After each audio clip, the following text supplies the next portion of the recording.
Самцхан үзэгчдээ амралтын өдрийн мэндийг хүргэе. Баазар нэвтрүүлэг та бүхэнд 10 дахь улирал 27 дахь дугаараа хүрэхэд бэлэн боллоо. Нэвтрүүлгийн ерөнхий ивент тэтгэгч Голомт банк алтан ивент тэтгэгч PC Mall. За, плей-офф эхлээд ер нь уур амьсгал нэлээд ширүүхэн болж гин. Эхнээсээ бас жүжиглэлтүүд нэмэгдэж гин. Дээрээс нь зодон, контактууд гэдэг нэлээд ширүү уур амьсгалтай Ой 7 хоног. Хоолны хордлого гэдэг ирсэн. Их юм болж байна. Өрөвдөрөөс эцэг үйл явдлууд болох юм а. Тэгээ өнөөдөр манасагаар 3 тоглолт гарсан. Тэгээд донччин гидсэн өвдснийг л манайхаа яриад тах шиг байна. За хамгийн ихэнд өрнөд бүсийн цовруулуудаа бид ярилцах болно. Уксимэвсийн цуврал хэрхэн үргэлжилж байна вэ? Ер нь аль тийм. Тэгээ Каросагийнхаа туршлаганд нь л баярлалаа гэж хэлье да. Гэтэ зүгээр би энэ дээр ярих хэвээр баг нэг Мемфис биш Уксил гэж бодож байна. Яагаад тэгэхээр зүгээр яг анхны яг энэ бичлэг хэлж байхад ярьсан яриадтайгаа л холбохгүй л юм л та. Би хоёрдугаар шатнд Мемфис биш өөр туршлагатай багтаа тоглоод эхэлнэ. Илүү чанга багуудтай тоглоод эхэлнэ. Илүү ур чадвартай багуудтай баг. Бид нар бол ийм 20 оноо илүү гарсан тоглолтоо ингэж алдахгүй байгаа. Тийм байхгүй. Лидер нь ч гэсэн нэг ийм шаардлагагүй үед ингэж нэг айхтар өндөр тэгсэрч мэсэрч эрсдэлтэй үйлдэл хийхгүй байх. Тэгэл ингээл нэг юм шийдвэр өгөөрөө өгөө шилэх гэдэг ингээд. Жижигхэн шийдвэр гаргалтууд дээр ингээд ийм хийгүү багууд ороод ирэх юм бол өвкси тэднэрт бэлэн биштэй харагдсан надад. Хоёрдугаар шатнд те. Тэгээ дээр нь би бол хоёлоо ер нь тэгээд санаа нийлээд айл эртнээс яриад нийлээд байгаа те. Илүү хамгаалттай багтаа тулж эхэлнэ. Яг үндэ Мемс бол туршлагатай багтаа тоглоно. Кодоос хойш хамгаалт байхгүй болсон баг шүү дээ. Тэгэхээр богийнхаас зүгээр асуумаар нь л да яг өөрөө тоглодог хүн. Плей-оффын хамгаалт, улирлын хамгаалт хоёр зүгээр та ингээд бүр наривчлаад ингээд ялгаанууд энэ ганцхан үйлдэл дээр ч юм уу яар та. Довчгоноор. Тийм. Довчгоноор ярих юм бол нэгдүгээр хатуу шангол нэг бүгд мэдж байгаа. Ширүүс нэгдэг. Хамгийн гол нь матч апууд ороод ирдэг байна. Хамгийн гол нь жишээ нь плей-оффын 7 тоглолтод жишээ нь Жаг те 7 тоглолт гарлаа гэж Жа одоо баруун ордог ч юм уу 100 ордог ч юм уу те тэрийг ингээд нэг хамгаалагч ингээд тогтмол судалж байгаа шүү дээ. Багийнх нь одоо арай албаных нь Жамрууд ингэ шийдвэл алддаг. Өөртөө ч ярьдаг шүү дээ эмгийнхэн те. 100 оруулаа, Лукаг 100 оруул те. Леброныг баруун оруул гэдэг ийм судалгаанууд ороод байна. Тэгэхээр энэ судалгааны чинь эсрэг нөгөө нэг тамирчин чинь өөрөө тэрийг давах шаардлага гарч ирж шүү дээ. 100 ороод алддаг байсан те. 100 ороод алддаг байсан тэрийг хийх шаардлага гарч ирж байна. Зайлшгүй те. Тэгээ нөгөө төвшин ахин гэдэг чинь тэр дээр. Яг үнэ. Төвшин ахдаг тоглогч, ахтгүй тоглогч гэж байгаа даа те. Тэгээ эсрэг багч нь хизээч залхуу хамгаалт хийх. Тэ хизээч залхуу хамгаалт хийхгүй тоглолт болгон дээр тэгээд энэ дээр чи хамгийн том юм сэтгэл зүйн тулаан болж байгаа юм. Хоёр багийн хооронд 15 дээрээс нь хоёр дасалжуулагчны бүгдийнх нь өөрийнх нь тод тархитлагын ажиллагаа сэтгэл зүй. Үгүйсээ ч одоо хоёрдугаар шатнд аль хоёр багийн хоцсонтой. Клиперс Дэнүр хоёр. Аль нь ч гарч ирсэн тэнд лидерүүдийг нь шатаах ямар ч боломжгүй хоёр лидертэй тоглоо та. Нэг нь бүр хүнтэй юу ч ярьдаг. Бараг сүултээ өөртөө шатаа дуусгаад. Нөгөөд нь болохоор алиалангууд нь өөдөөс нь бүр илүү алиалчдаг нөхөр байгаа байхгүй. Тэгэхээр хэцүү. За гэхдээ тэд удирлыг төгс амжилт. Таархаар нь яриад байна. Таархаар нь яриад болоогүй. Цуурлын онцлог статыг нь бүгдээрээ хамтдаа харцгаая. Тэгээд ямар амжилт үзүүлээд байна гэхээр плей-оффод 50-аас дээш оноогоор хоцсон 6 дахь баг болсон. За эхний тоглолтны хажил. Тийм. За тэгээд та нар багаараа 36 дамжуулалтыг эхний тоглолтод өгсөн. Энэ бол плей-оффын багийнхэн түүхэн рекорд. Өмнөх нь 29 л байсан юм лээ. За Чет Хомгийн 20-15 хаалт бүртгүүлсэн. Багийнхаа түүхэнд 2 дахь тоглогч болсон байгаа. Энэ бол 2 дахь тоглолтын дээр болсон үйл явдал. Өмнөх нь тим данхан байсан санагдаад байна. Багийнхаа түүхэнд. 2 тоглолт дараалал өрсөлдөгчөд 100 оноонд барьсан. Сайн хамгаалсан байна. За тэгээд цувралд 6 тоглогч нь 10-аас дээш оноо дунжилж байна. Үлрэлт ийм байгааг байхгүй. Яалтчгүй энэ баг зүгээр энэ цөм бүрлэхнээ хадгалж чадвал ойрын 2-3 жилдээ маш аюултай баг бүрэлдэж бий болцсон гэдгээ бол маш чангаар зарлан тунхаглаж байгаа үлрэл. Зүгээр энэ жилдээ арай л дээш үзэх арай л боломжгүй байна.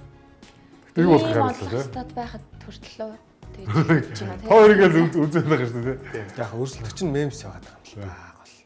Тийм учраас юм онцлог стат гарч ирсэн. Танд яг одоо үндсэн чанар нь дараагийн учраас л ер нь тэгэл гарч эхэлж шүү дээ. Тэрийгээ даваа гараад бид нар та нарыг хожихгүй гэж ярьж иж болно. Гэхдээ бидний эсрэг юм болдог шүү дээ. Ер нь эцээ нэгээр гарсан 8 гарсан 2 баг шүү дээ. Тэгээ ер нь бол эцээс эхний шатвал тийм. Улирал худлаа ярихгүй л тийм 80-аар тоглолтын стат. Тэгэхээр чи ингэж илүүрх угаасаа ёстой баг нь ОКС хэлтэй. Тэгэхээр жинхэнэ шалгуурын дараагийн шатнаас л эхлэх байх уу.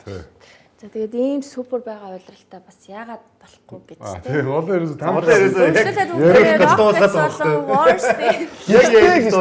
Гэхдээ гэж дуусгаад өөр юм руудлаа шилжүүлээд байгаа байхгүй. Тэгээд дунд Та өөрийнхөө үзэл бодлыг гэхдээ гэж дуусгаад байгаа. хэлхэл өссөн шүү дээ дундуур нэг.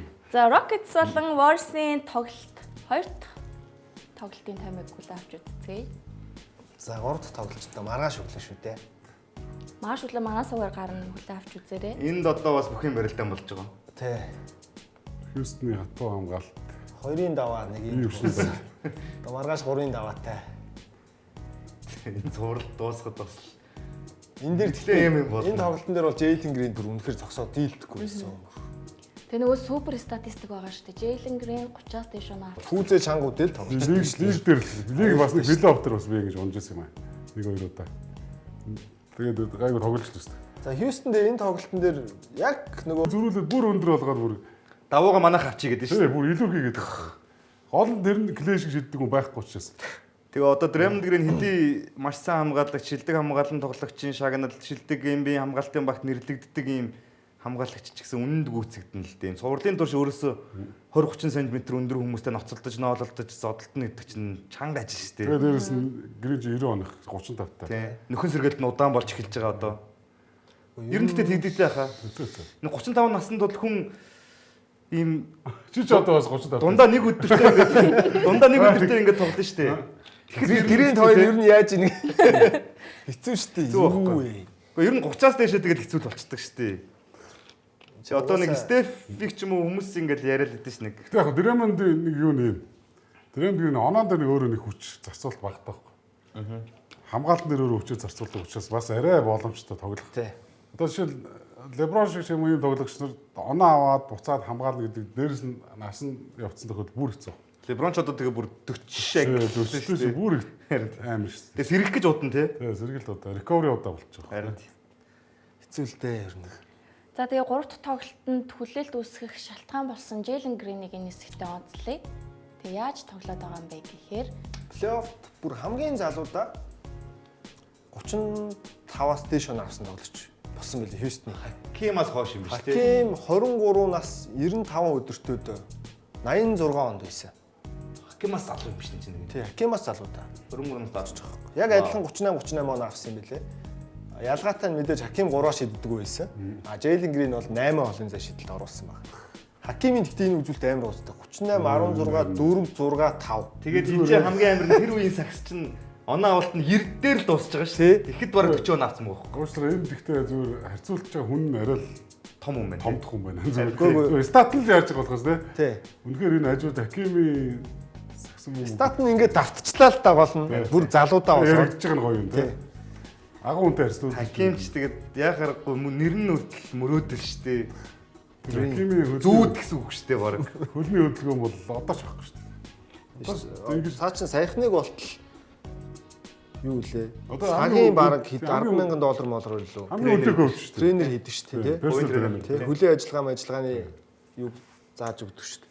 тэгээ Jalen Green яг маргаашийн тоглолтын дээр ийм стат үзүүлж Аа, чадсан. Эргэлзээтэй. найдваргүй шүү. Хьюстон ягаад итгэхгүй бол ерөөсөө л Вамбле Jalen Green хоёрт бол итгэхгүй байна гэд цуврал эхлэхэд л хэлжсэн тий. Гэхдээ Вамлет бол Бус нь бол үнэхээр гоё залуучууд нэр.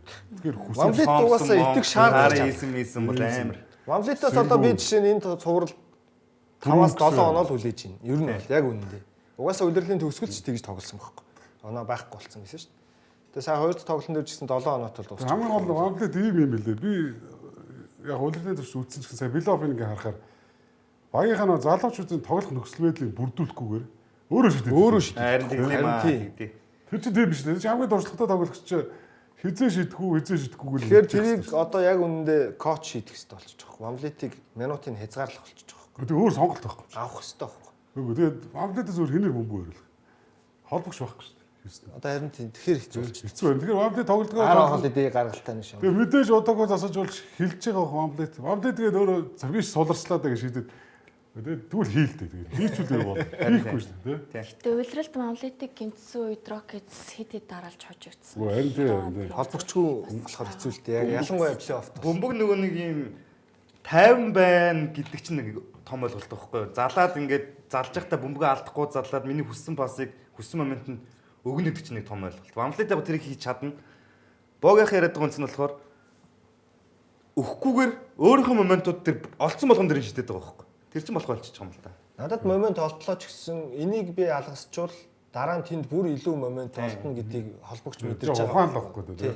Хизээ шийдгүй эзээ шийдэхгүйгээ тоглолтыг хэмлээл мэд. За одоо би нэг жоохон идрийг зарцаагаад энэ одоо нэг жоохон энэ хавар тоглоё доо. За тэр доошо бөмбөг очихгүй байна да. Энэ жоохон нурмаагаад нийшээ өгчээ доо. Жишээ нь ингээ юм баггүй. Тоглолт эхлээл янгууч одоо багийнхан залууч мэддэгдэн шүү дээ. Бөмбөг өрж байгаа. За сингүү ингээл авангуу тоглолт гой болоод далалтууд нь болоод эсвэл жээлэн гэрэл сая сүүлэх шиг ингээ бөмбөг өгөөд оноо аваад тэрийг хийлгээд байх хэрэгтэй. Тэгээ болохоо ойлгоод өөрөө авч нэг оноо авч игэл тэр жил дуршлага байхгүй. Тийм одоо нэг яг энэ тоглолтыг бүтнээр нь зураглана гэж том тоглогч нар ярьдаг байхгүй юу. Одоо шинэ сая зураг нардаг хаким бол тоглолтын эхлэлийг айгүй сайн зургалдаг байсан гэдэг. Яадаг вэ гэхээр Дэвид Робинсон, Патрик Юин, Химбэд, Адмирал Интертэй ингээд том яг өөртөөх нь байралтай том матчуптай тулахаараа баяхнагаа ингээд яг яриад дуусны дараа талбайд гарах нь эхний 3 тоглолт бүгд надаар явна шүү. Тэр хөлбраа март. Яагаад хийж байгаа юм гэхээр сэтгэлгүй нь яагаад. Эхлээд би энэ талбай дээр будалтай талбайд би хамгийн аюултай тоглогчийг мэдрүүлнэ. Тэгээд хамгаалт төмөхлөөр би та нар л өгч эхлэн. Тинчээ та нар шийдэх моментууд ч үүснэ. Илүү өрхөлтөлтэй байна. Гэж зургалж байгаа байхгүй юу? Өөрийгөө илүү мэдж байгаа гэж зургалж байгаа л доо. Яг холбогч найрлагч юм бол тий. Яг тийм юм дутаад байна. Тэгэхээр одоо манай энд ийм давуу үсчтэй энэнгөө нэг жоох явчих. Golden State-ийн зурлыг хожно гэж таамаг өгсөн. Яг Houston юунд итгэх вэ? Энэ дээр итгэх үү? Тэгэхээр залуучууд бол үнэхээр гоё залуучууд Houston-ийг бол Одоо маргааш нэлээ юм шийдэх болчлоо л доо. Draymond Green тэгээ Van-Vliet-ийг амар шатаагаад байсан юм л та би. тэрэнд орж ивэл тэгээд Өөрийнх нь тогштой. Зураг бол ажиглагдсан. За одоо Jimmy Butler маргаашийн тоглолтод оролцох гэсэн эргэлзээтэй байна. Яг нь маргааштай тоглохгүй ч гэсэн зүгээр нөгөөдөр нь тэрний дараа 4 дахь тоглолтоос ороод ирчүүл бас болж юм. Ер нь 7 хөрөг баха юм зов. Энэ Jimmy Butler-гүйгээр Одоо тэртээ тэргүй гэж бодож байна. хэцүү. Тэртээ тэргүй Warriors бол ихний айлын талбайгаас хожил хулгаалтсан баг. Маргааш Jimmy-гүү тоглоод хожигдлоо гэхэд цуврал яг эхлэл рүүгээ л очино. Талбайн давуу тал нь Houston байсан тэр юуруугаар тэргээл авч ирсэн. Тэгэхээр дөрөвт тоглолтын дээр маргааш хожигддаг юм а гэхэд Jimmy-тэй магадгүй дөрөвт тоглолтын дээр орж ирээд хожих хэрэгтэй болчихж байна гэсэн үг л дээ. Дараагийн 3 дахь тоглолт маргаашийн тоглолтын дээр зүгээр Jimmy тоглосон тоглоогүй Steph нэг аимшигтай тоглолоо. Тий. Стеф бас хэцүү. Стеф бол Энэ Houston-ийн хамгаалт чинь бас л дарамтлаа. Тийм ээ. Сайн плей-оффоос өмнө удирдал сүүлд хоорондоо тоглоход яалаа да Стефиг баг 3 оноо авахулсан биз дээ. Тэгээ хамгийн гол нь Golden State өөрсдөө тэгээд амархан байгаад шүү дээ. Одоо нэг судалгаанд таахад амархан шүү дээ. Стефиг хамгаалахад Бостон тийм том нөлөөгүй. Батлераас Бостон тий. Батлер гараад ирэх юм бол яаж яхад Кумингаг ашиглахгүй байж байгаа сая тэр Батлер гимсийн дараа аргагүй ирэх нь гаргаж ирж шүү дээ. Одоо гаргацсан юм билээ. Маргааш Кумингаг одоо жишээ нь Jimmy тоглохгүй бол тэргүй ашиглаж таа. Тийм нөхцөлд яах вэ гэдэг чинь л одоо стикер нэлээ ротейшн дээр минут хуваарилтаа өөрчилж гарч ирэх шаардлагатай болчихлоо. Гэтэ яг ротейшн дээр өөрчлөлтөн дээр бид нар юуг ярих хэрэгтэй гэхээр бас тэр өөрчлөлтөнд хүмүүс дасч чадахгүй юу гэдгийг л ярих хэрэгтэй л доо. Дасч чадах хүмүүс гэвэл Стеф бол дасчих байх. Ротейшны өөрчлөлтөнд Draymond Green дасчих байх. За бусд нь ч хэцүү байх. Ер нь тасна гэдэг. Ороход хэцүү л. Ороход хэцүү тий.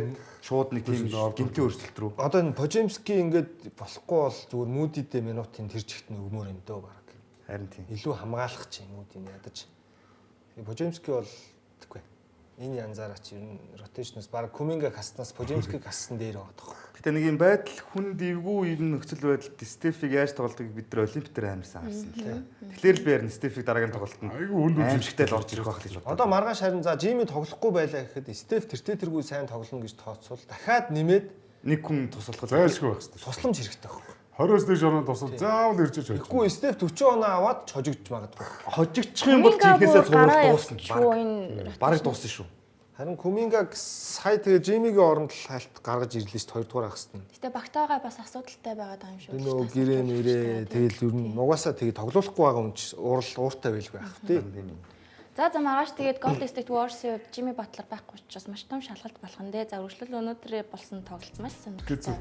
Тоглолт бас тэгээ хин хор өгч өгдөө. Уул нь ард нь маш том баг ажиллаж байгаа баймарын идэж ууж байгаа бүх зүйлд нь анхаарч байгаа баймаар. Хүргэлтийн ажилт нь хоолыг өргөж өгсөн нөхөр л яг маа гэж өхийнхөө хооронд л нэг юм. Минесо плей-офф хизээч Миннеаполис ресторанд орж хоол идэх хэрэггүй идэх байхгүй. Миннеаполис хотынхын Эсрэг багийн талбай дээр очсон нөхцөлд ялангуяа. Харин тийм. Аюу хэцүү харагдчихжээ. Яг үнэндээ биш үү? Одоо юм хөгжсөн нөхцөл яг ийм нөхцөл дээр болвол зүгээр онгоцоор Лос Анжелес хотоос өөртөөсөө кейтеринг авчих хэрэгтэй байхгүй юу? Харин тийм. Ер нь бол. Харин тийм.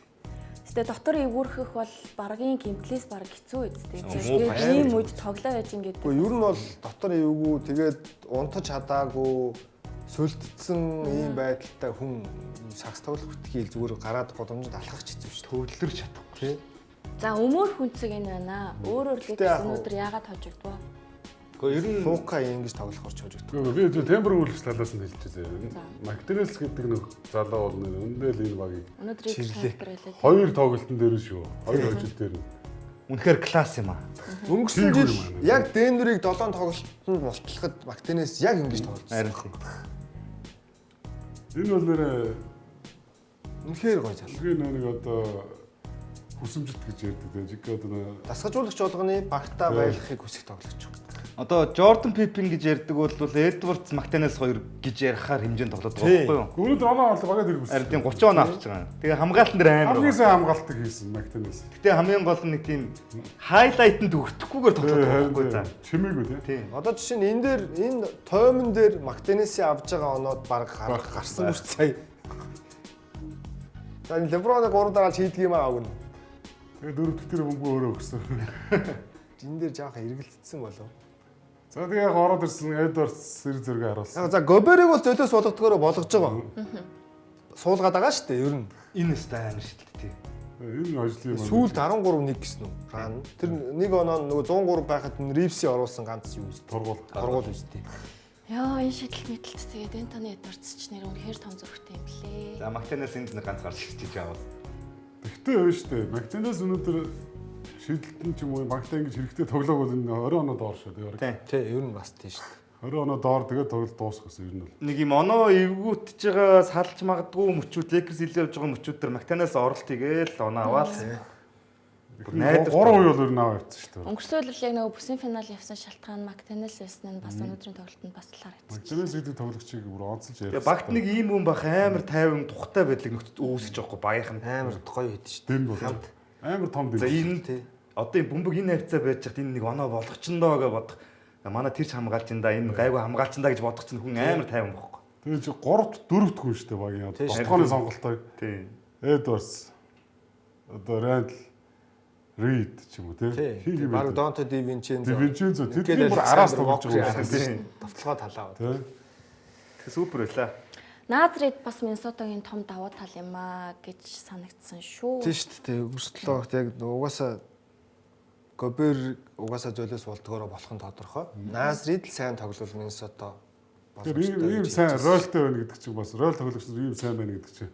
Лекси рол тоглогч нар эдгээр шиг ийм найдаж. Би Хачимураг ингэж тоглох болоо гэж бодсон. Өнөөдөр яг Хачимураг айгу сул тал болгож харагдуулаад байна уу? Эсвэл Хачимураг муу байж Өөрөө. Тийм.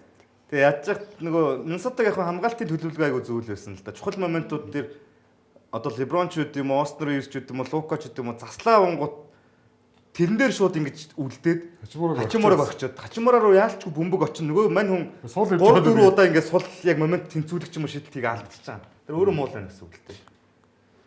Тэгээ 40 настай хүнээр чирүүлээд 38 оноо авч. Чирэлтэн дээр бол харин гэлц гэж яриад байгаа шүү дээ. За за. Чирэлт бол өнөөдөр За энэ бол хамгийн олон торгуулийн хамгийн олон удаа тоглолтоос хөгжсөн хүн бол Энтони Эдвардс. Тэгээ юу байсан гэлээ гэдэг тодруулах гэдэг. Одоо юу Чи одоо юу байлаа? ардаас уужсэн үзэгч рүүгээ миний чинийхаас том гэж хэлээл тэгэл Юу том? торгуул. Сургалтад заавал Тийм байлээ. Тэр чинь бол одоо хамгийн сүүлийнх нь торгуулсан торгуул шүү дээ. Тэрнээс өмнө одоо нийт удирлаар нь авч үзвэл 370 мянга. Монгол мөнгөөр одоо энэ чи тэрбум хэдэн зуун сая төгрөг юм бэ? Бэлэг танхаа иргэн байгаа юм л да. Тий. Гүү аргагүй сүүлийн нэг жилийн хугацаанд одоо 4 хүүхэдтэй боллоо шүү дээ. Нэг дөрөв асуудлаад Тэгэхээр ч одоо бас зөөлөн шуугаатай тоглолтоороо ч тэр хувийн амьдралаараа ч тэр Хувийн амьдралаар амар байна тий. Jordan гоч бас нэг юмргүй байлаа. Яалаа гэдэг. барах шүү. Хувийн амьдрал бас их задгаа байсан тий. Үзээд шүү дээ. Энтони Эдвардс гэхдээ ер нь гэхдээ үнэхээр энтертайнмент юм уу? Гой одоо энэ зориг өөртөө ихтэй. Одоо ер нь яг энэ залуугийн насны үеийнхэн дундаа бол ер нь баг хамгийн топ нь ах шүү. Авсарчлаа шүү дээ. Насарсан. Хэдэн хоног болоо? 2000. Нэг өссөн шүү дээ. 2001 болов тий. Нэг хоног. Тэгээд За, 24 24-тэй тэрбум турганы торгуул төлж байгаа. Лука чи 99 оноос. Лука 99 тий. Гэхдээ наа чин тэр дөрөв хүүхдийнхаа нэгнийх нь ээжэд 18 нас хүртэл нь сараар нь тооцоод бүх мөнгийг өгсөн одоо хангалттай болсон нөхдөд байгаа юм ярьсан байсан бас. Гоё гараа. Гэхдээ гоё ч баг тий одоо зүлгийнхээ зүвч морож юм. Зөвхөн гоё ч гэж ярьж болохгүй. Хүнд гар тий. Миннесота дээр нэг юм хэлгээд Мактерес гэдэг залуу энэ багийг энэ хоёр ажлыг авчиж өгөхөд хамгийн гол ажлыг хийсэн гэдэг нь бас онцлог байна тий. Лекерс энэ жил аваргын цом бол ер нь зураглалт байгаа заяа. Зүр нэг ганцхан саадлаад юм төлөвлөгөөнд байсан ганцхан бүтээгүү тэр нөгөө нэг том зодтолдог хүүхдийг доор авчрах гэсэн чинь нөгөөт нь Шарлотос Марк Уильямс гимтэлтэй байж таарсан. Хэрвээ тэр байсан бол самрын хамгаалт арай өөр шүү. Арай өөр. За үргэлжлүүлэн өрөнд төслийн хамгийн сонирхолтой өрнөж байгаа цувар. Залхаж байгаа шүү дээ хүн. Амар ядарч байгаа шүү. Йокичиг энэ байдалтай харах бол хэцүү л шүү. Тэгээ нэг хүн бүр үнэхээр онцгой байна, эргээд ирсэн байна. 2019 онд за 6 жилийн өмнө Торонтод байхдаа үзүүлжсэн статаа үзүүлж байна. Плей-оффт. Энэ цувралд Хавч 92 он. 60% тавтал. 60% гэж юу юм бэ? 92 оноос гэдэг. 92 он. 33 яг л лигүү. Кайрица жигцсэн гэсэн үг. Яг лигүү насалтай гэж байна. Энэ хүн жил сагсаа тоглохоор шийдсэн л байна. Тэгээ ардаа ямар ч минутын цаарл байхгүй. Харин 38 минут. Хамгийн сүүлд ийм бахтай энэ үжи авраг авцсан шүү дээ.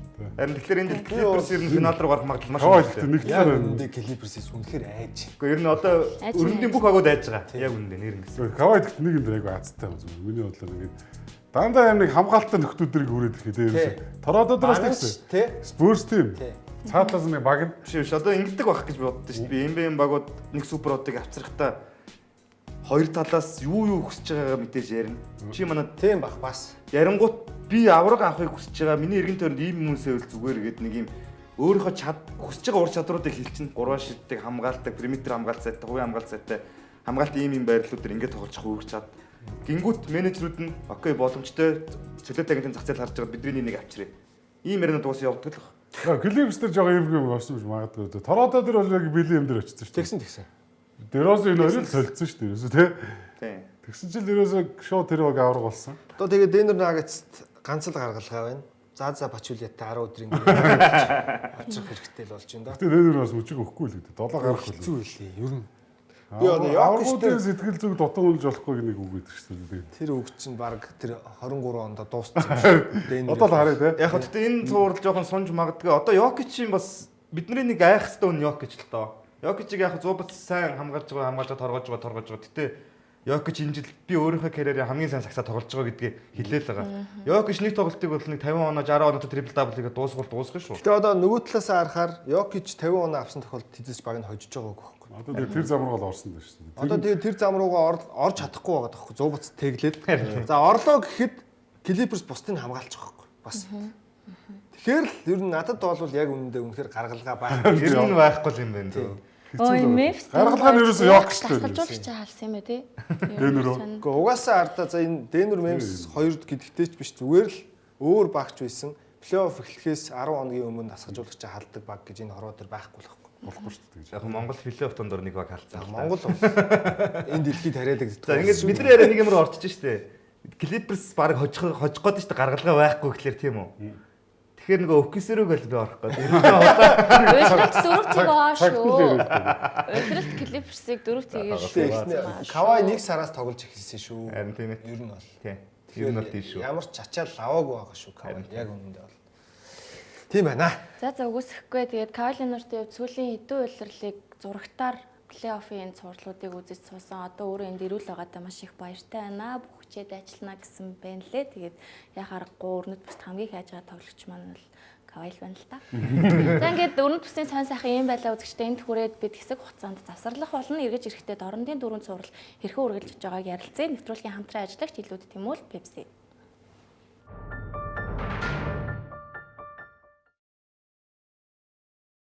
Эргэн тавтан морил үзэгчтэй Баазар та бүхэнд улирлын 27 дахь дугаараа плей-офф ихснээс хойш анхны дугаараа хүргэж байна. За дорнод бүсийн хамгийн уйтгартай цувралын талаар. Тий. Клиленд бол бүгд л ер нь яасан ч хийчихэл гэдэг хөөх. Тэгээ яалчгүй энэ цувралыг үзэх явцад Жими Батлер байсан бол бас хожцоор юм шиг тийм ажиглаад шүү. За тэгээд энэ цувралын онцлог стадийн харцгаая улирлыг нэгээр дуусгасан багч нь ямар амжилтыг энэ цувралд үзүүлж байна. За тэгээд сая энэ хоёр дахь тоглолт дээр 11 холын зай шидэлтийг нэг үед оруулсан. Плей-оффын рекорд бүр энэ бол 12 минутанд 11 голын зай шидэлж тэ. Хөлжигдсэн. Эний ч одоо удирдал зарим баг тоглолтын туршил оруулж байгаа тоо шүү. За тэгээ мичл мэдэрсэн байгаа өстэй Кавс бол. 30 оноо 6 самбар 6 дамжуулалт 1 стил 7 холын зай шидэлт гэсэн ийм стат үзүүлсэн Кливлендийн түүхэнд анхны тоглогч юм билээ плей-офф. Леброн хийж байгаагүй юм байлээ шүү. Леброн нөгөө 7 3-аас хийж байгааг бол баг л та тий. Түүнээс 30 оноо 6 бол easy өстэй Леброн. Ер нь баг Климдэдээс бүх цаг Баг дундч нь байлгүй дээ тий. Дундаж стат нь. За тэгэнгүүт Доно Мичл бас плей-оффт 27 удаа 30-аас дээш хүн авч байгаа юм лээ. За ингэснээрээ хамгийн залуу 3 тоглож болж байгаа. Өмнөх хоёр нь Лука Дончич, Джейсон Тейтум хоёр. За тэгээд Тай Жером сэлгээнээс ихний тоглолтод 28 оноо авсан. За энэ бол сэлгээнээс ийм хэмжээний оноог плей-оффын тоглолтод авсан 4-р тоглогч болж байгаа юм байна. Тай Жером жоох ууртай байгаа хөө нөхөө. Шилдэг зураг тоглогчийн шагналлаа алдсан. Карьер ингээд гоё гараад босоод үлдчихлээ. Сайн тасалж болгоч зөв газраа өргөдөг тийм. Warriors тоглосон сүүлийн жилдээ нэг сайн байсан. Санагдаж байна. OKC яваад OKC-д нэг жил бас дажгүй байсан. Гэтэ арайч энэ жил шиг бол байгаагүй. За өөр ярьсан гайгүй үстэй. Тий. Warriors тоглосон жил нь нөгөө Kenny Atkinson цэцгэж уулз туслах нь байсан. Тийм. Тэгэл ер нь л авчирсан юм шиг байна. Угаасаа өөрөө олж хардсан л юм байна л да. Өөрөө зорж авчирсан юм шиг байна. Тийм байна. Одоо харсан юм. За тэгээ оны шилдэгүүд эхнээсээ тодроод эхэлсэн. Оны шилдэг хамгаалан тоглогчоор Ram Mobley. За энэ ч ер нь тэгээ сүүлдээ нөгөө Warriors-ийн амжилт доошлоод Тэгээд Дремонт л үзүүлсэн тийм. Тий, Дремонт л ер нь үзчихсэн. Яг хоо тэгтээ сонирхолтой нь санд асуулга дээр бол Дремонт 3-т, Dyson Daniels 2-т бичигдэж дууссан байл. Тийм. Тийм бил. Гоё Mobley бол гоё шүү. Энэ үлрэлтээ яалчгүй бүр нээлт болцсон л доо. Тэгээ багийнхын амжилтанд ч гэсэн Зөвхөн хамгаалтаас гадна энэ залуугийн тэр товтлогооны тоглолт энэ жил бол төсөөр болсон шүү. Тэгэхээр ч том давуу тал байна. Одоо тэгээ гол зүйл нь за Ram Mobley оны шилдэг хамгаалан тоглогч болсноор гэрийн шинжлэгдээд цалин нэмэгдэн гурт тэгэл дахиад нөгөө жаргалтай зовлон буюу дахиад нэг тоглогч хасах ёстой болчихж байгаа юм байна л л дээ. Тэгэхээр Гарланд юу болох нь вэ? Гарланд лээс таарах байл. Дуу харин яах юм бол тоо. Хэцүү сонголт болчиход байгаа. Одоо тэр нэг 2 дугаар шитэнд л Гарланд хэр тоглох нь гэдгээс л хариулт тодорно л доо. Гарланд ч нэг хан мөрөгчөөрөө эвгүй хан мөргөд унтарчдаг байхгүй болчтой шүү дээ. Хүн шүү дээ. Тэгэхээр одоо дараагийн тэгээд ирээдүйн Cavs тэгэл нөө цалингийн асуудал яригдчих хэлэх юм тийм. Одоо тэгээд угаасаа лигийн цалингийн төсөөд нөгөө second upfront багууд ингээ хүрээд эхэлчихээр угаасаа судалгаагаар аналистуудын ярьж байгаагаар бол 2 жил л тисэх бах гэж байгаа. Одоо энэ second upfront дарааж төлөөд амар өндөр татвар төлөөд $1 бүрөө эн чинь бараг 4 дахин үржиж байгаа шүү дээ. Ингэж төлөөд ямар ч баг заа нэг 2 жил л тисэх бах. Тэрнээс цааш тэгэл буцаа санхүүгийн балансаа барихын тулд өндөр гэрээнээсээ салж эхэлнэ гэж байгаа байхгүй. Тэнгүүд одоо Phoenix эх жил 2 дахь жил нь эхлэх гэж байна. Boston байна. Тэг одоо Cleveland дараа жилээс баг ингээ залах гэж байгаа байхгүй. Boston 2 жилийн дараа батархан бай. Cavs бол энэ үлрэлийн амжилтаас нэг хэм хамаарах нь Жил төлөөлөө 2 өстэй. Тэ? Jalen Brown нэр нь Гэхдээ жирүүл явж таарах байх гэж бодож байна би бол. Угаасаа Boston шинэ эзэстэн ч гэсэн сая тэгэл ингэж яахгүй гэдгээ ер нь хэлсэн шүү дээ. Би болохоор ингэж бодоод байна. Нөгөө нэг Jalen Brown-ы яриануудыг ч юм уу ингээ Boston Celtics-ийн өрнөж байгаа үйл явдлуудыг ингээ хараад тахлаар Brown явах магадaltaй гэж би бодоод байгаа байхгүй юу. Brown надад энд нэг юм дуусгаагүй ажил байгаа гэж нэг ярьсан. Миний өвдөг болохгүй байна. Би гимтчээд ийн гэж нэг ярьсан. Тэнгүүт нөгөө талд нь багийнх нь өдөртлгүүд ч гэсэн ингээд нэг юм санхүү манхүү яриад хэлсэн тий. Үйл явдлуудын өрнөлөг харах юм бол Jalen Brown ер нь явах магадлал нэлээд өндөртэй. Тэнгүүт KD-тэй холбогдоод ч жоох шиг нэр Boston. Тэгэхээр KD-тэй дүүх хэмжээний хин нэг явж таарах гад энэ удаа гэдэг мессеж надад ирчихэж байгаа байхгүй юу. Тэгэхээр Jalen Brown яваад KD-г аваад KD-тэй энэ цөөхөн жилийнх нь гэрээ дуусаад тэгээ ингээд санхүүгийнхаа баланс нэг айжмар хэвийн юм руу шилжих боломж байна уу даа гэж би зүгээр бодоод байна. Гэхдээ Brown-ыг одоо ямар ч баг авъя л шүү дээ. Тэгээ шүү дээ. Brown гэрэж одоо баг 60 сая яваас дээ. Brown гол хийх юм хийцэн багхгүй. Хийцэн. Авраг автсан финалийн MVP болсон. Тэгээд Brown чи хамгийн их Brown-ы гол зорилго бол энэ жил Tatum найздаа л авраг авч өгөөд үлгэрээ гоё төгсгөл явмаар байгаа. Тий. Баг. Хоёулаа нэг финал MVP-тэй болсон. Бид хоёрын эра бол ингээд аж жаргалтай байсан. Ихний эцэгөө туглан тураагүй бүх чон зэтгэлэн хон гэдэг лөө. Тэгээд ингэж ингэж. Brown чи хамгийн их сонирхож байгаа Houston. Тийм бах. Хөөсөн ч өмнө яригдчихсэн. Гэхдээ авчулаас амар. Одоокод асуужуулж Брауны ч авъя гэдээ бүр боосондоо тий. Момлетиг явуулаад Брауныг аваад нэг хөөрхөн холбогч авчихад тэгэл. Тэгээ хамгийн гол гоё хийдээс өгнө л дээ. Жэлен Грин явж таарна л да. Тий, эсвэл Жэлен Грин Ивсэн. Амен Томпсон гэдэг. Гэтэ Хьюстон баг. Яг гоо Браун явах дээр тулах юм бол амар олон баг оролцсон л хөдөлгөөн болно. Тэгнэлтэй тэр том гэрэг чинь хөдлөх гэж хэцүү. Бараг доор ажил нэг 4 баг 3 4 баг хідэн Яг үүндээ Браунта цалин тэнцвүүлээд дүүцүүлчих супер одлигт олон биш шүү дээ. Одоо Лука Эдийг тулдаг шиг юм болохгүй байхгүй юу хизээч дахиж. Одоо энэ Браунта нөхцөл дээр бол хэцүү байхгүй. Брауныг Кэдигээр тулна гэж байхгүй. За үргэлжлүүлээ одоо урал руу нөрөө. үсэн шүлцэн эдэн нөхдүүд ч юм уу аврагд юм нэг бүр зодоод өнөөдөр юу Би бол нэр үнэхээр айж гин энэ зураг дуусахад манайхнаас бүрэн бүтэн л дуусгамаар. Орлонд ягаад зүр зодчих юм. үнэхээр хатуу тоглолттой юм байна тий Орландо маань. Одоо Үлрэлт юм байсан юм уу? Ер нь ийм л Ийм л байсан болохоор л ярина Орлонд юу гэдэг байхгүй юу? Одоо тэгтээ улиралд ийм байсан бүр хатуурчж байгаа байхгүй юу? Одоо жишээ нь өнөөдөр би энэ тоглолтыг тайлбарласан Вендел Картер Март бол зүгээр заслан тавих гэж очиод хүм өргөөд байгаа байхгүй юу? Ерөөсө байнгын зодоор нүдүр донд. Гэтэ яг энэ дээр нөгөө нэг бага төлөөлж хин нэг юм ярьдэн штэ. Дахиад Жейлен Браун юм ярьсан тийм. Юу гэсэн гэхээр тэд нар золдохыг хүсэж байгаа файт тулдахыг хүсэж байгаа бол бид нар ч гэсэн чадсан штэ наадах чам. Раунд 2, раунд 3 дээр юу болох гэдгийг бол харцгаая. Бид нар өмнө ийм замыг туулаад авраганд аваад үзсэн байгаа. Хоёрдугаар шин тэн гарах үзэл. Раунд 2 л хэн гарах үзэл гэсэн л лээ. Одоо тэгэхээр дөрөв дэх тоглолт нэлээд ширүүх юм амар ширүүн болно гэсэн үг. Бостонгийн ч гэсэн адилхан зодолдол болсон гэсэн үг. Тэгээ зодлоо дийлэх юм байна. Арайч тий. Дээрээ дийлэхгүй байгаа би. Авраг автлаа зодолдод үзсэн баг штэ. Ер нь Орландо ч онцгой би хаасаатай залуучууд байгаа шүү дээ. амар зодж илээ үнэхээр яа. Бэнкерийн гар мараас бол гарахгүй тэгээд Шүүгчнэр бас тэгтээ эвгүүлүүлсэн өнөөдөр бол. Хоёр дахь тоглолтын дээр Порзингс бүр цусмас болцсон явчихсан мэт. Тэр нь тэгтээ одоо Мазула таалагдсан гэдэг байгаа. Жохон мазохист оо. Арай да. Гэхдээ манай хүн чинь нөгөө плей-оффын үеэр 5-1 гэдэг цувралыг дахин үздэг хүн гэдэг байгаа шүү дээ. Жохон манай хүн жоох юм нэггүй. Нөхөр байл. тэр бол ямар сурвал байдэн таа. Би тэгтээ зүгээр Та нөгөө нэг юм клипийг харж ирсэн бол Гэлмагийн хувцастай багтаа хүн банкт ирэмдэж яваад идэв шүү дээ. тэр баг нөгөө хин Марк Волберг мэрийг тоглоод идэг лөө. Бараг тийм. Баг тийм санагдаад их юм. Нөгөө Бен Аффлек маффлек ч үлээ тоглолт юм. За тий Бен Аффлек ч Кино сурвал шүү. Та кино тийм зурлаг ярьсан уу? Кино шүү, кино. А тий үзсэн. Бен Аффлек. За Яг би Бен цасан Таун мөнгөө ярина шүү. Кинороор авчлаа. За тоглолт бол тэгээд энэ хоёр оролт шийдсэн дээ. Франц Вагнерын. Хоёр сан гал. Хоёр дараасаа оролт яг Порзингсийн өөдөөс хийцсэн. Тэгтээ энэ сүүлд энэ хардаа энэ дээр шүүгч бүсийн дүрм гэдэг үлээсэн заяа. За яг хөө тэгээд энэ бол бүтэн зоогоо давж орчоод тэнгуут хуцаага Тейтум бөмбөгийн цохоод зоогийнх нь хойно гаргацсан чинь бүсийн дүрм гэд үзчихэд тоглолтыг зогсоочоо тэгээ болиулсан баг. Хуцаага даврланд бөмбөгийг өгсөн л төө.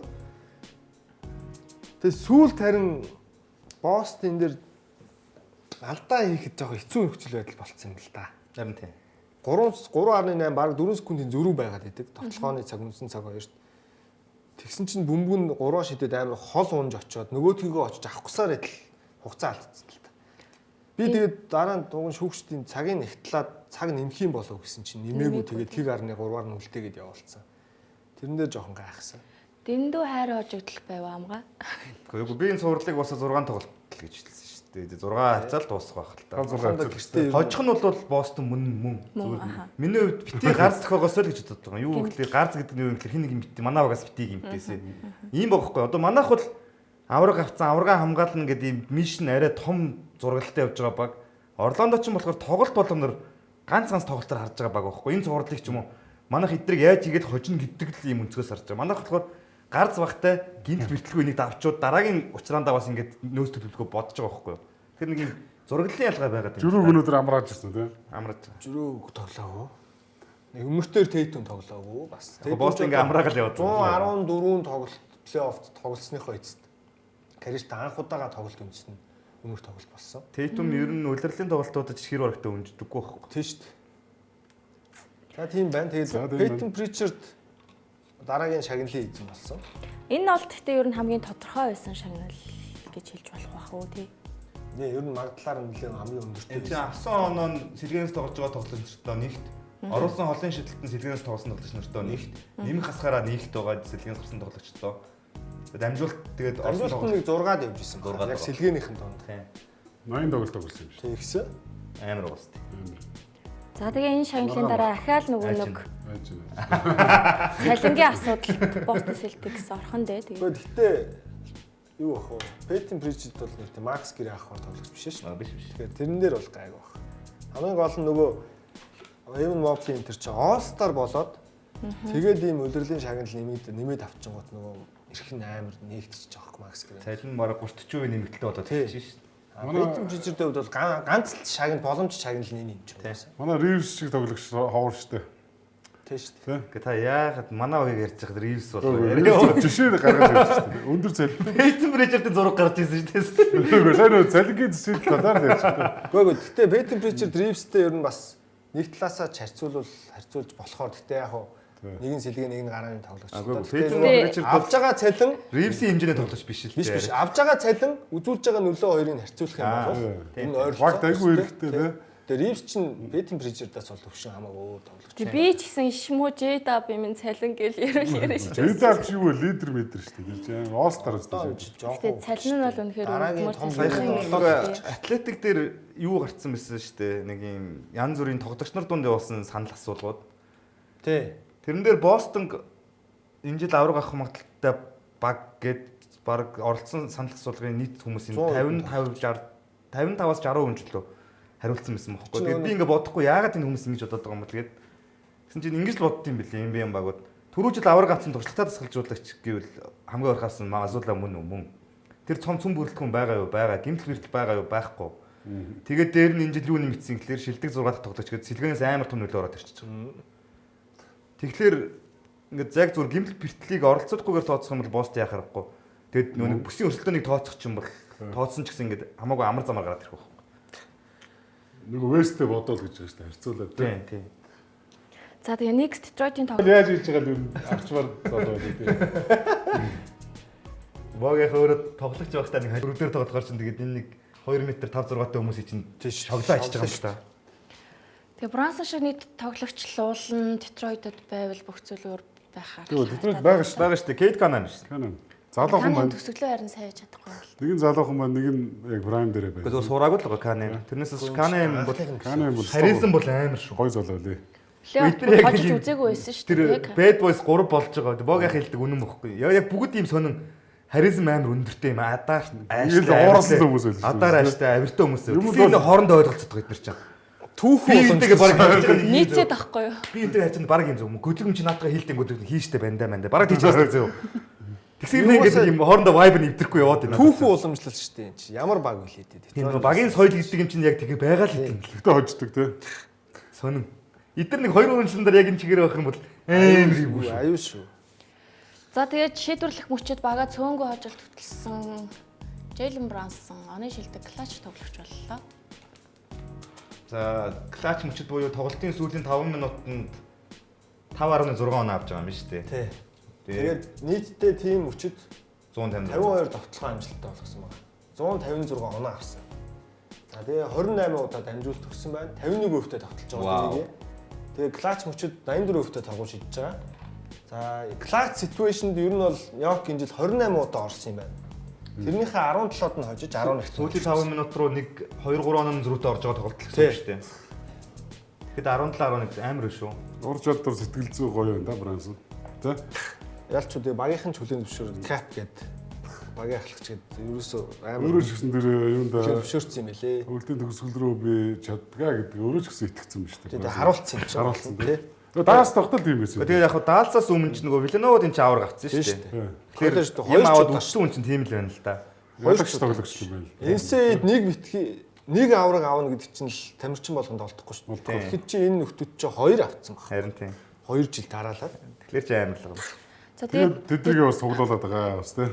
Detroit-д хожил авах боломж байгаа ч гэсэндээ төгсөж чадахгүй байгаа гол шалтгаан Cunningham-ийн туршлага юм болов гэсэн стат юм уу? Энийг тийж бодож байна. Анх удаага плей-оффд тоглож байгаа юм байна шүү дээ Cunningham. Өтөө хардаа стат нь амар байгаа шүү дээ. Амар.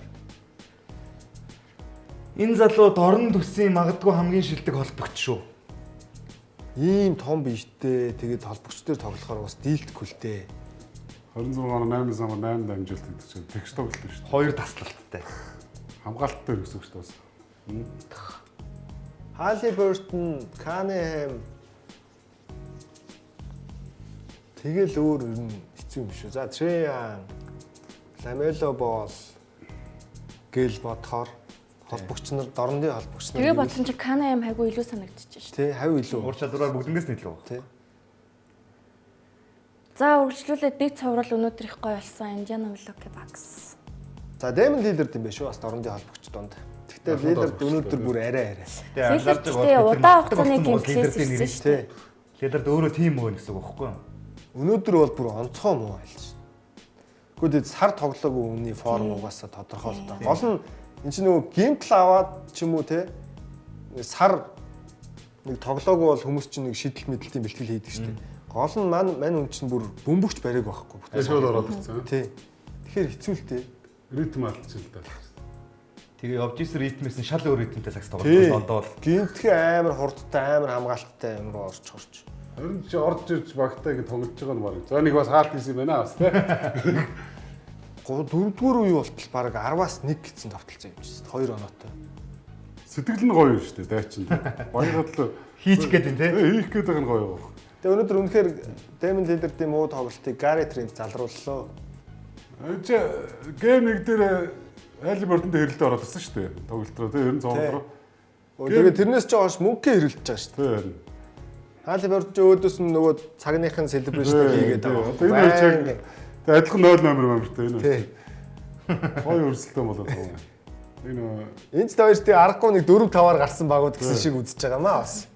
Энэ ер нь $4 хүрэх баха. Өнөөдөр ер нь энэ эхний хагас 10 оноо илүү дээрээ Индиана аваа явчих нь гэсэн харин Gary Trent-ийн ачаар талбайгаа хамгаалаад дуусгах л да энэ цуврал юм яа. Тэгээ нэг сонин юм түрүү нөгөө нэг атлетикийн нэг юм тоглогчдын дунд явуулсан судалгаагаа тэгжсэн шүү дээ. Тэрэн дээр хамгийн overrated буюу одоо хамгийн их Halliburton байсан тий. Тийм хамгийн нөгөө нэг юм байгаагаас хит өндрөөр хин байж Halliburton гэсэн байл шүү. Хүмүүс хитрхийн өндрөөр үндэдэг. Гэхдээ яг үндэ тийм сайн тоглогч биш л гэсэн үг байхгүй. Харин тийм. Тоглогч нар тэгж бодно гэдэг нь Halliburton яагаад гэдэг юм бол. Гэтэ манай өөрөө асуудалгүй ярьж л яг тэгээд би хичээнэ харуулнаа л гэдсэн л ярих хүн болгол ярьдэн шүү дээ. Гол нь хийдэг өрөөсөн зөв гэх тий. Тэрийг л одоо тэгээд харуулах хэрэгтэй юм тий. Тэгэхээр баксыг очих хэрэгтэй, дараа нь Cavs-ыг очих хэрэгтэй. Хүсээ минь л үрцэн мэт нөдлөө. Нөдлөө үрсэн шүү дээ. Бостонтэй. Тэгэхээр ч бас хийдэг л залуу байгаа байхгүй. Адилхан гэхдээ Янасгүй бакстай тулсан л та. Тий. Энэ жил Янастай. Хоёрдугаар шатнд юу гэжчлээ нөдлөө чи? Нью-Йорк. Нью-Йоркийг очсон шүү дээ. Үзээтэй наач. Үзээтэй тий. Лиллер дараагийн тоглолтод өнөөдөр авшиг байхгүй бах уу? Тэрх бах уу? Лиллерд одоо арай өөр. Бас ялч удаан хугацааны өвчнөд байж байгаад ирсэн учраас. Сар юус мөнгө байхгүй. Гол нь нөгөө хөдөлгөөн хийх боломжгүй тийм өвчин. Бүх мэдрэмжээ алдсан л байгаа л да. Хэцүүлтэй. Гар уруу шийдэл. Та чи энэ дээр хамгаа Индианад өгсөн дээ. Би ганцаар багссан. Индианад өгсөн. 7 тоглолт гэж өгсөн санагдах юм. Индиана 7 тоглолтон гэж өгсөн баха. Тийм би Индианад бүр 6 ч гэсэн баг. Чи үг нь хэмдүүлж яваадсан юм. Би багс дээр авсан. За тэрийг нэрээд одоо дараа нь эргэж санаж Тэр дараагийн юм дээр бас арга шүү. Жинхэнэ ам асуун. За тэгээд өнөөдрийнхөө баазрыг энд хүрээд өндөрлүүлээ хамтаасаа үзэгчтэй баярлалаа. Эх 7 хоногт илүү шинэ гоё мэдээтэйгээр уулзцгаая. Амралтын өдрүүдэд ая тухтай сайхан өнгөрүүлээрэ баяртай үзэгчтэй. Баяр таа.